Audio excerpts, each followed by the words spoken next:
പ്രിയമുള്ളവരെ, എല്ലാവർക്കും എൻ്റെ വിനീത നമസ്കാരം. ഇന്ന് നമ്മളിവിടെ പങ്കുവയ്ക്കുന്നത് JP വശ്വാനി അവറുകളുടെ positive power of thanksgiving എന്ന പുസ്തകത്തിലെ പ്രാക്ടിക്കൽ സജഷൻ നമ്പർ 3 ആണ്. Cultivate the sense of wonder. അതായത് കുഞ്ഞുങ്ങളിൽ എപ്പോഴും ഒരു അത്ഭുത പ്രതിഭാസം ഉണ്ടാകുന്നു, അതിനെപ്പറ്റിയാണ്. കുഞ്ഞുങ്ങൾക്ക് അവരുടെ ചുറ്റുപാടും കാണുന്നതെല്ലാം അത്ഭുതങ്ങളാണ്. നമ്മൾക്ക് അത്ഭുതങ്ങളല്ലാത്ത കാര്യങ്ങളെല്ലാം തന്നെ അവർക്ക് അത്ഭുതമാണ്. ഒരു കുട്ടി കുറേ നാൾ അവൻ്റെ അമ്മയെ കാണാതിരിക്കുന്നു, കുറേ ദിവസങ്ങൾ. അമ്മ തിരിച്ചെത്തുമ്പോൾ, കുഞ്ഞിനെ വാരിപ്പുണരുമ്പോൾ, എടുക്കുമ്പോൾ അവനുണ്ടാകുന്ന അത്ഭുതം, കുഞ്ഞിന് സംസാരിക്കാൻ കഴിവില്ല, ഇത് പ്രകടിപ്പിക്കാനേ കഴിയുള്ളൂ. അവൻ കാണിക്കുന്ന കാട്ടായങ്ങൾ, അമ്മയെ കെട്ടിപ്പിടിക്കുന്നു, ഉമ്മ കൊടുക്കുന്നു, തല്ലുന്നു, അടിക്കുന്നു, ചിരിക്കുന്നു, മുഖത്ത് ഭയങ്കര എക്സ്പ്രഷൻസ് ഒക്കെ കാണിക്കുന്നു. ഇതെല്ലാം അവൻ്റെ അത്ഭുതം പ്രകടിപ്പിക്കുകയാണ്. എവിടായിരുന്നമ്മ? എന്നെ എന്തുകൊണ്ടാണ് കൊണ്ടുപോകാഞ്ഞത്? എന്നെ ഇട്ടച്ച് എന്നാലും പോയല്ലോ. ഇങ്ങനെയൊക്കെയുള്ള ചോദ്യങ്ങൾ, ഇങ്ങനെയൊക്കെയുള്ള കാര്യങ്ങൾ അവൻ പ്രകടിപ്പിക്കുന്നത് ഈ അത്ഭുത പ്രകടനങ്ങളിലൂടെയാണ്. ഒരു കൊച്ചുകുട്ടിക്ക് ഒരു ഐസ്ക്രീം വാങ്ങിക്കൊടുക്കുക.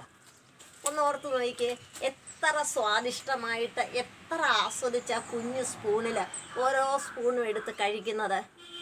നമ്മൾക്കാണെങ്കിലൊന്നുമില്ല, നമ്മളൊരു ഐസ്ക്രീം കിട്ടിയാൽ എളുപ്പം വലിച്ചു വാരി കഴിക്കും. പക്ഷേ കൊച്ചു കുഞ്ഞുങ്ങൾ ചിരിച്ച് ആസ്വദിച്ച് അതിൻ്റെ വായിക്കൂടെല്ലാം ഒലിപ്പിച്ച് ഒക്കെയാണ്. അതൊരു അത്ഭുതം തന്നെയാണ്, അവനത് ആസ്വദിച്ച് കഴിക്കുന്നത്.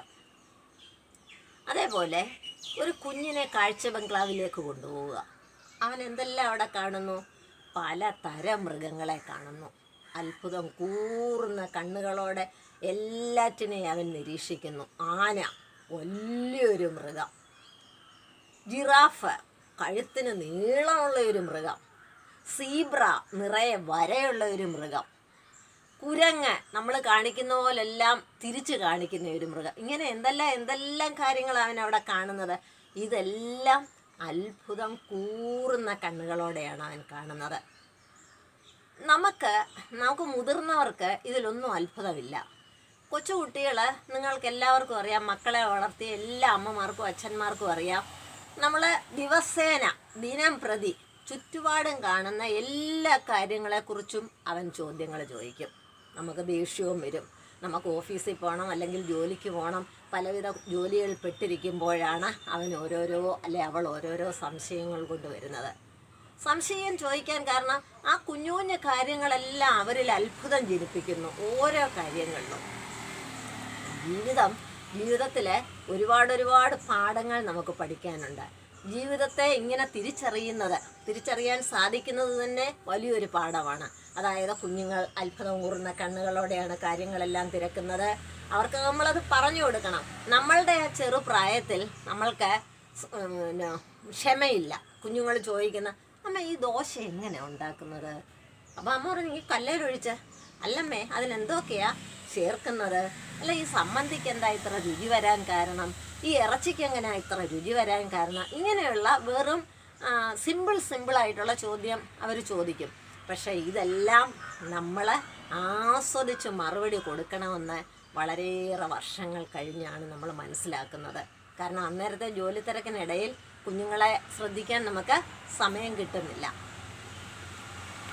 നമ്മളുടെ അനുഗ്രഹങ്ങളെ നമ്മൾ ഒന്നൊന്നായിട്ട്, നമ്മുടെ നന്മകളെ, നമുക്ക് എന്തെല്ലാം നന്മകൾ ജീവിതത്തിൽ കിട്ടുന്നു, ദൈവം തരുന്ന നന്മകളെ, അനുഗ്രഹങ്ങളെ, സ്നേഹോഷ്മളമായ ബന്ധങ്ങൾ, സ്നേഹം തുളുമ്പുന്ന ബന്ധങ്ങൾ, ചുറ്റുപാടുള്ളവരിൽ നിന്ന് കിട്ടുന്ന സന്തോഷം, ഇതെല്ലാം നമുക്ക് ദൈവം തരുന്ന അനുഗ്രഹങ്ങളാണ്. ഇവയെ ഒന്നൊന്നായി നമ്മൾ ഓർത്ത് എപ്പോഴും ദൈവത്തിന് നന്ദി പറയുക. നമ്മളുടെ കുഞ്ഞുങ്ങൾ ദൈവത്തിൻ്റെ അനുഗ്രഹമാണ്. അവരെ എപ്പോഴും നമ്മൾ ഈശ്വരന് തുല്യം കാണണം. ഒരു 3-4 വയസ്സാകുന്നത് വരെ ഈശ്വരന് തുല്യം അവരെ കാണണമെന്നാണ് അറിവുള്ളവർ പറയുന്നത്. നോർമൻ വിൻസെൻ്റ് പീൽ എന്നൊരു പ്രശസ്തനായ എഴുത്തുകാരനുണ്ടായിരുന്നു. അവൻ്റെ ചെറുപ്പകാലത്ത് അവന് ചില പ്രശ്നങ്ങൾ നേരിടേണ്ടി വന്നു. അതോടൊപ്പം തന്നെ അപ്രതീക്ഷിതമായി ചില പരിക്കുകളും ചില ആപത്തുകളും അവനുണ്ടായി. ഇതിനെ ഒന്നും നേരിടാനോ അല്ലെങ്കിൽ ഈ പ്രശ്നങ്ങളൊക്കെ പരിഹരിക്കാനോ അവന് കഴിയാതെ വന്നു. മിടുക്കനാണ്, വലിയ എഴുത്തുകാരനാണ്. അപ്പം അവൻ്റെ ഏറ്റവും പ്രിയപ്പെട്ട സുഹൃത്തിനോട് പറഞ്ഞു, എനിക്ക് എൻ്റെ പ്രശ്നങ്ങളൊന്നും പരിഹരിക്കാൻ കഴിയുന്നില്ല, അതെന്താ കാരണം? അപ്പം സുഹൃത്ത് അവനോട് പറഞ്ഞു, കാരണം നീ നന്ദിയില്ലാത്തവനായി വർത്തിക്കുന്നു, അതുകൊണ്ടാണ്. അപ്പം പീലങ്ങ് സ്തബ്ധനായിപ്പോയി. എന്താ, എനിക്ക് നന്ദിയില്ലേ എന്ന് അദ്ദേഹത്തിന് തോന്നി. അപ്പോൾ സുഹൃത്ത് പറഞ്ഞു, എന്തെല്ലാം നന്മകളാണ് ഈശ്വരൻ നിനക്ക് തന്നിരിക്കുന്നത്, അതൊന്നും നീ ഓർക്കുന്നില്ല. നീ എപ്പോഴും നിൻ്റെ ശ്രദ്ധ കേന്ദ്രീകരിച്ചിരിക്കുന്നത് ആപത്തുകളെ പറ്റിയാണ്. നമ്മളുടെ മനസ്സിനൊരു പ്രത്യേക കഴിവുണ്ട്. നമ്മളുടെ മനസ്സിലേക്ക് എന്താണോ നമ്മൾ ഫീഡ് ചെയ്യുന്നത്, കുറേ കഴിയുമ്പോൾ നമ്മളുടെ മനസ്സ് തിരിച്ചു പറയും, നിനക്കതാണ്, നിനക്ക് ശരിയാണ്, നിനക്കതാണ്. അതായത് നമുക്ക് വയറ്റിലൊരു വേദനയുണ്ട്, അല്ലെ കണ്ണിനൊരു വേദനയുണ്ട്, അല്ലെ കൈക്കൊരു കഴപ്പുണ്ട്.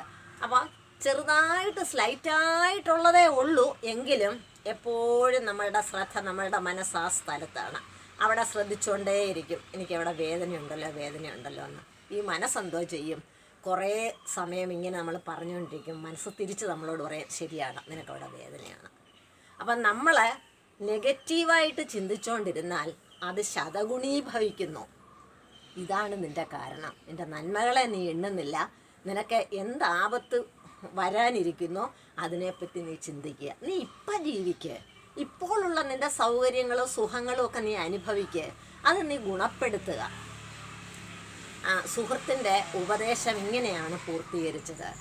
നോർമൻ, നീ നിൻ്റെ നന്മകളെ എണ്ണുക, കുറഞ്ഞ പരാതിക്കാരനാകുക, കൂടുതൽ നന്ദിയുള്ളവനാകുക.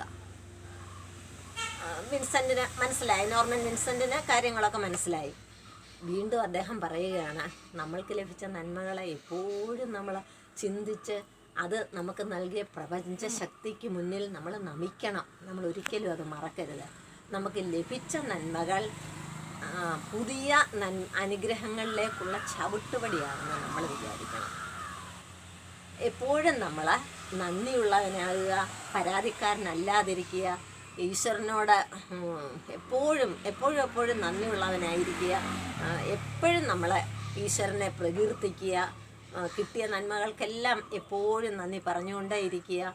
ഒരു ചെറിയ പരാതിക്കാരനായിട്ട് വലിയൊരു ഭാഗ്യവാനാകുക. പരാതിയെല്ലാം മാറ്റി വെച്ച് നിനക്ക് പരാതിയൊന്നുമില്ല, ദൈവമേ ഞാൻ വലിയൊരു ഭാഗ്യവാനാണ് എന്ന് മനസ്സുകൊണ്ട് ദൈവത്തിന് കീഴടങ്ങുക.